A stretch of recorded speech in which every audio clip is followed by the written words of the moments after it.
And we are back with the fourth segment of the GSMC Basketball Podcast presented by the GSMC Sports Network. Bit of a longer than normal break. I apologize for that. It's mainly because there was someone else that needed to talk to me outside of the room, so I had to get that situation settled with. But now that we got that out of the way, we can go into the final two games of this sort of playoff recap, which are the Heat and the Thunder.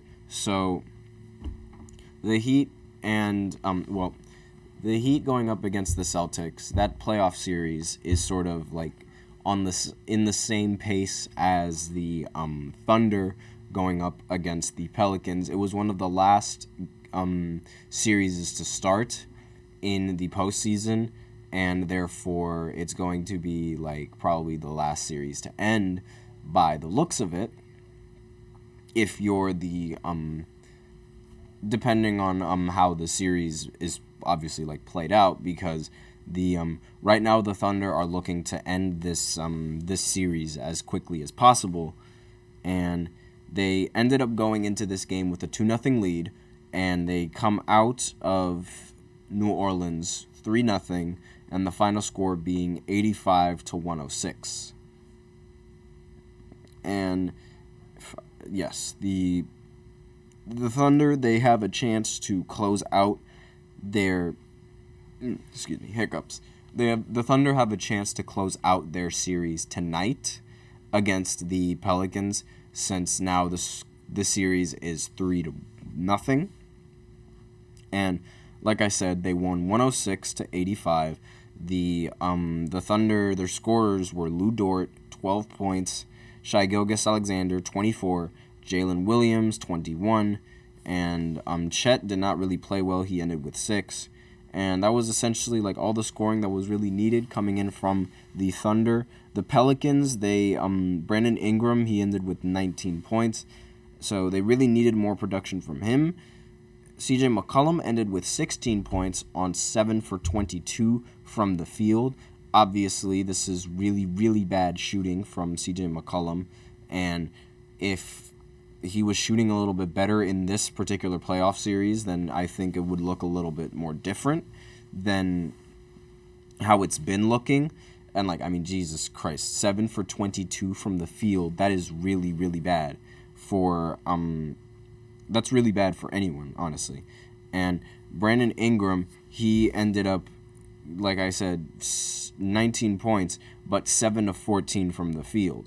And obviously, like, when you're someone that's like that valuable for to the offense as Brandon Ingram, you need to have a lot more production in order to sort of prevail in this game, which is why they really, really need Zion.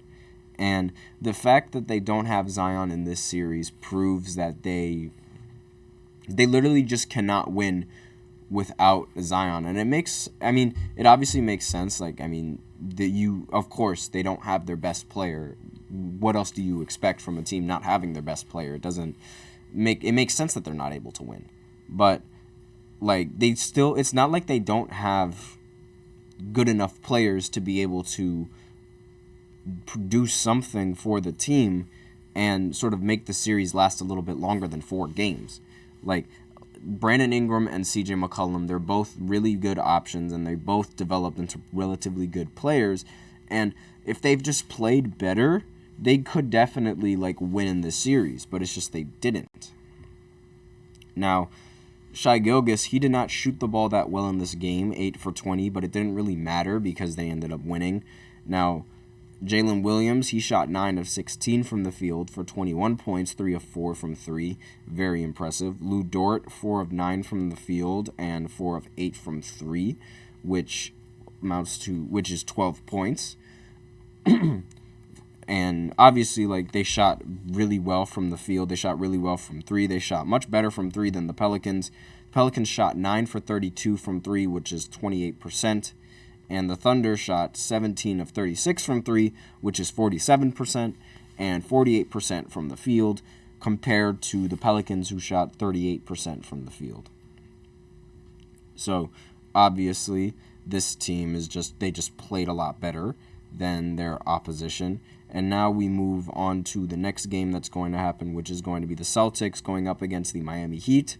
Right now, the Celtics are up 2-1 against the Heat. It was shocking that the Heat were able to win one game in Boston, but that was a little bit of a crazy win, seeing as how they needed to shoot and hit a lot of three-pointers to get there. Now, the Celtics, they ended up winning this game 104-84. Jason Tatum had 22 points, 11 rebounds, and 6 assists. Drew Holiday only had 3 points in this game. And Jaylen Brown had 22 points.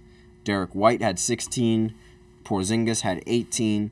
And that was really like all the scoring that was needed for this team. Drew Holiday was 1 for 5 from the field, but his lack of production wasn't really needed.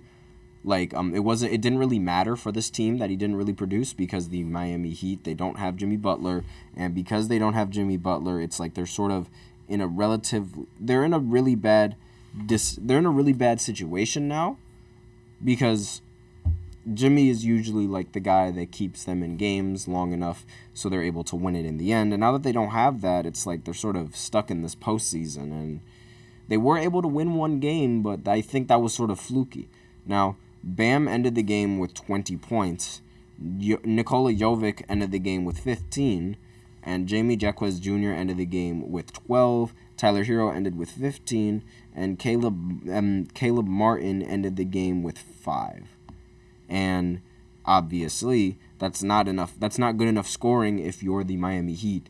And compared to the last game where they shot very well from 3, where I'm just going to read off the box scores of the last game. They shot 53% from 3, 23 for 43 from 3. And they ended up going into this game and they shot, just looking at the box scores, 9 for 28 from 3, which is a major step back from what they were able to do in Game 2. And obviously, like, when you shoot that bad, which is 32% from 3, it's really difficult to win. The Celtics, they did not shoot that well from 3 either, but they were able to make up for it with their field goal percentage, which was 47.6, and they ended up hitting a lot more 2-pointers than they ended up hitting 3-pointers compared to the Heat.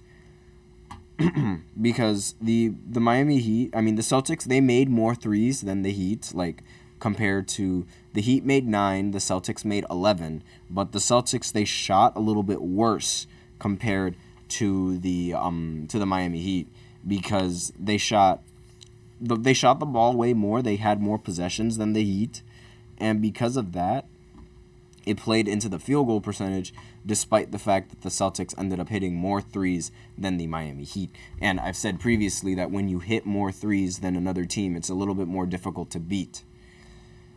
And when you're the Celtics getting a lot more possessions than the Miami Heat, that's also a little bit more difficult to beat. So that's basically the rundown of all the games that happened over the weekend. So the Suns are the only team that have been eliminated from the playoffs. They've been swept. They are also the only team that has been swept so far.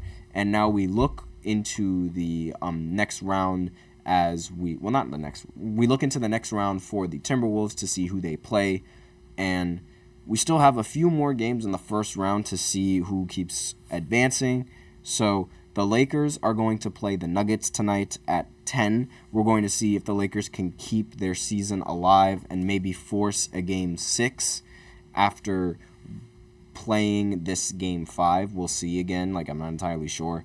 The Celtics, they play at 7:30 against the Miami Heat, and we will see if the Celtics are able to make this series 3-1 going into Boston in Game 5.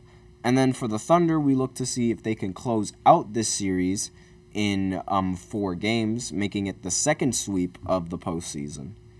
And then there's obviously more series to keep going. The next team that looks to get eliminated is obviously the Lakers, but other than that, the Pacers look to eliminate the Bucks in their very next game. And the Sixers look to get eliminated. Well, the Knicks look to eliminate the Sixers in their next game tomorrow. But the Magic and the Cavs series looks to be going on a little bit longer. Same with the Mavs and the Clippers series. So we'll see exactly like where the teams are going to stand just after Game 5.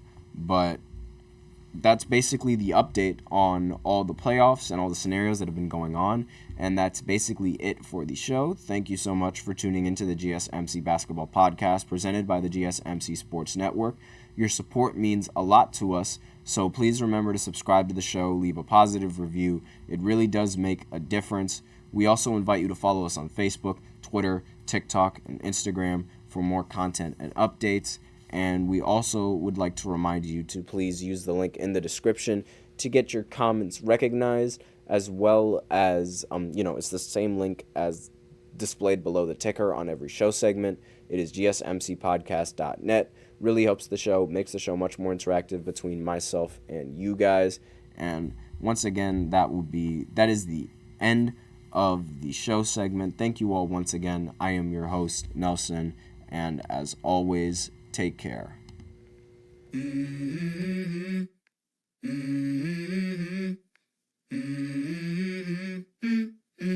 Let's go.